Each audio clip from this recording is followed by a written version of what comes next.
దదాతి సర్వం సర్వేశః ప్రసన్నాత్మా సదాశివః కించిదల్పేన తోయేన పరితుష్యతి శంకరః.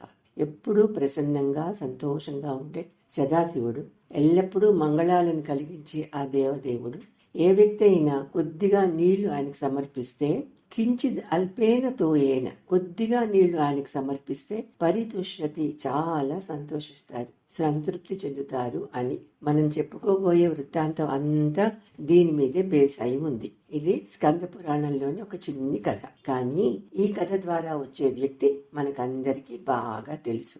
మరి కథలోకి వెళ్దామా? పురాతన కాలంలో ఒక వ్యసనపరుడు ఉండేవాడు. అతడు పాపాల పుట్ట. అందరినీ మోసం చేస్తూ, ఎప్పుడూ అబద్ధాలు చెప్తూ, దేవుళ్లను బ్రాహ్మణులను నిందిస్తూ ఉండేవాడు. జూదం ఆడటం, స్త్రీ వ్యామోహంలో మునిగి తేలుతూ కృతక జీవితాన్ని గడిపేవాడు. దుర్మార్గంలో మాత్రమే ఆనందాన్ని పొందే ఆ జూదరికి సంపద, అదృష్టం చాలా కాలం పాటు సహకరించడంతో ఇంకా పతనమయ్యాడు. చెడుదారులలో పెద్ద మొత్తాలు సంపాదించిన ఆ వ్యసనపరుడు ఒకరోజు వేరొక పట్టణంలో ఉన్న ఒక వేశ్యను కలవాలని నిర్ణయించుకున్నాడు. అన్ని విలాస వస్తువులు, చందనం, పువ్వులు, తమలపాకులు, పరిమళ ద్రవ్యాలు అన్ని చక్కగా తీసుకుని బయలుదేరాడు. కానీ పాపం అతనికి ఇక్కడ విధి పూర్తిగా వక్రించింది. మార్గమధ్యంలో దొంగలు అతనిపై దాడి చేసి అతని వద్ద ఉన్న ధనంతో పాటు వేసుకున్న పట్టు వస్త్రాలను కూడా లాక్కుని వెళ్లిపోయారు. వేశ్య కోసం అతని సంచిలో తీసుకువెళ్తున్న పూలు, ఆకులు, సెంట్లు, ఒంటి మీద గోచిగుడ్డ తప్ప మరేమీ మిగల్లేదు. ఆ జూతగాడు స్వస్తికాకారంలో తన చేతులను ఛాతీపై పెట్టుకుని సిగ్గుతో, అవమానంతో పరిగెత్తడం మొదలుపెట్టాడు. అలా పరిగెడుతూ ఒక చోట కాలు జారి నేలపై పడ్డాడు. అతను పడుతున్నప్పుడు చేతుల్లోని సంచి తెరుచుకొని దానిలో నుండి ఆ పూలు, సుగంధ ద్రవ్యాలు, తమలపాకులు మొదలైనవన్నీ కింద పడ్డాయి. ఏదో రాయి లాంటిది తలకు తగలడంతో అతను స్పృహ కోల్పోయాడు. కొంచెం సేపు గడిచాక అతనికి స్పృహ వచ్చింది. మెలకువతో పాటు అతనికే తెలియని ఏదో ఒక ఆధ్యాత్మిక పరివర్తన అతనిలో కలిగింది. అతని జీవితంలో మొదటిసారిగా ప్రాపంచిక సుఖాల పట్ల విరక్తి, ఏహ్య భావంతో హృదయం నిండిపోయింది. పూర్వజన్మల పుణ్యబలం వల్లనో ఏమో అతని జీవన విధానం పట్ల ఆలోచించటం ప్రారంభించి పశ్చాత్తాప తప్త హృదయుడు అయినాడు. కింద పడిన ఆ పూలు, సెంట్లు మొదలైన వస్తువులన్నింటినీ ముట్టుకొని మనసులో భూమ్యాం నిపతితం యచ్చ గంధ పుష్పాదికం మహత్ సమర్పితం శివాయ ఇతి కితవేనాప్య బుద్ధినా. సమర్పితం శివాయ, ఇవి శివునికి సమర్పిస్తున్నాను అని మనసులో అనుకున్నాడు. ఒక వేశ్య కోసం తీసుకువెళ్తున్న సుగంధ ద్రవ్యాలు పరివర్తన చెందిన పశ్చాత్తాప తప్త హృదయంతో శివుడికి సమర్పింపబడ్డాయి. నెక్స్ట్ మూమెంట్ అతను మరణించాడు. జూదగాడు చనిపోయాక యమదూతలు అతన్ని నరకానికి తీసుకువెళ్లారు. యమధర్మరాజు అతన్ని పాపిగా పరిగణించి అతనికి నరక శిక్షలను విధించారు. కానీ పాపపుణ్యాల లెక్కలు చూసే చిత్రగుప్తుడు మాత్రం జోక్యం చేసుకుని, యమధర్మరాజా, మరణ సమయంలో ఈ వ్యక్తి శివునికి పువ్వులు, చందనాదులు, తమలపాకులు అర్పించాడు. అనుకోకుండా జరిగిన ఈ పవిత్రమైన పనికి ప్రతిఫలంగా ఇతనికి 3 ఘటికల సమయం, అంటే 72 నిమిషాలు ఇంద్రునిగా ఇంద్రసింహాసనాన్ని అధిష్ఠింప చేయాలి అని చెప్పారు. అయిష్టంగానే ఆయన ధర్మదేవత అయిన యముడు దీనికి అంగీకరించారు. స్వర్గంలో ఆసీనులైన అసలైన అప్పటి ఇంద్రునికి ఈ నిర్ణయం గురించి తెలియచేశారు. ఇంద్రుడు తమ గురువైన బృహస్పతిని సంప్రదించగా, ఆ వ్యసనపరుణ్ణి నీ సింహాసనంపై ప్రతిష్ఠించటం సరైనదే.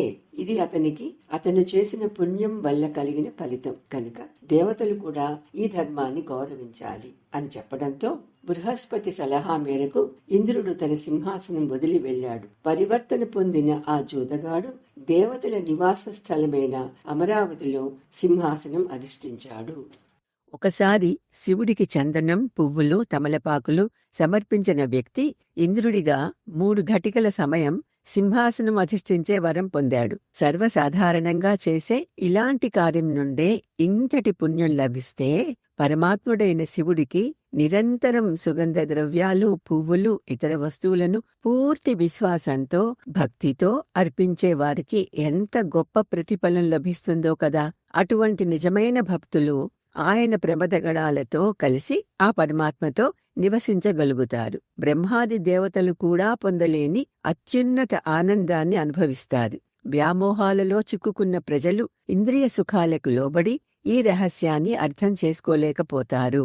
కాని సచ్చిదానంద తత్వాన్ని తెలిసినవారు నిత్యుడు శాశ్వతుడు అయిన సదాశివుని ఆరాధించటమే ఆనందదాయకమని గ్రహిస్తారు అని చెప్తారు వ్యాస భగవానులు.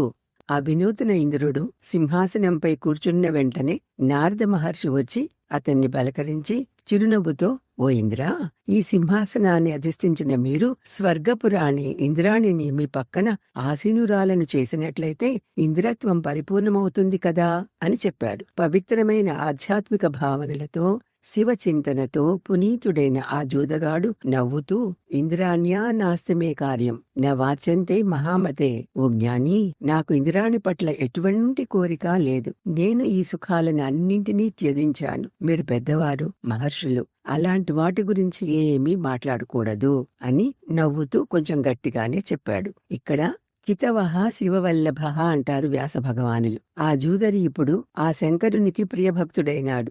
ఎప్పుడైతే శంకరులు అతన్ని వాత్సల్యంతో తనవాడు అనుకున్నారో ఆ క్షణం నుండే అతని ప్రవర్తన ఎంత ఉదాత్తంగా మారిందో. ఒకప్పుడు వేశ్యలను వెంబడించిన ఆ వ్యక్తి ఇప్పుడు స్వర్గపు రాణినే తిరస్కరించడం నారదులను చాలా ఆశ్చర్యపరిచింది. మరింత ఆశ్చర్యకరంగా ఈ ఇంద్రుడు స్వర్గపు సంపదలను దానం చేయటం ప్రారంభించాడు. అవన్నీ శివుని పట్ల స్వచ్ఛమైన భక్తితోనే కాని వ్యక్తిగత లాభం కోసం కాదు. అతడు అగస్త్యులకు అతి శక్తివంతమైన ఐరావతాన్ని, విశ్వామిత్రులకు కోరికలు తీర్చే కామధేనువును, చింతామణి రత్నాన్ని, గాలవునికి దివ్యాశ్వమైన ఉచ్చైశ్రవాన్ని, కౌండిన్యులకు దివ్య కల్పవృక్షాన్ని దానం చేసి అనంతమైన దివ్య ఆభరణాలను ఋషులకు బ్రాహ్మణులకు అర్పించాడు. దదౌ ఋషిభ్యో ముదితః శివ ప్రీత్యర్థమేవచ.